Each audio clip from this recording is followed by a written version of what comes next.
পুরের নকলায় চাচাকে গলা কেটে হত্যার অভিযোগ উঠেছে ভাতিজা ও তার পরিবারের প্রতি।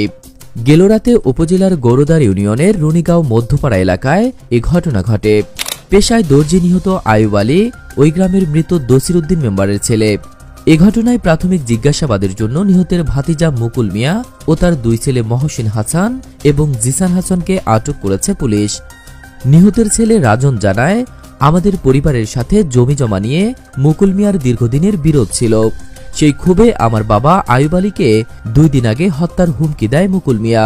প্রতিদিনের মতো সকালে বাড়ি থেকে নকলায় দর্জির কাজ করতে দোকানে যান বাবা, কিন্তু গত রাতে বাড়ি ফিরতে দেরি হওয়ায় তার ফোনে ফোন দিলে মোবাইল ফোনটি বন্ধ পাই আমরা।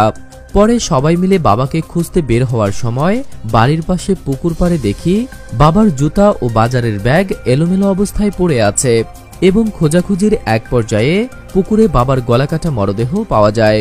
পরে আমরা পুলিশকে খবর দিলে পুলিশ বাবার মরদেহ থানায় নিয়ে যায়।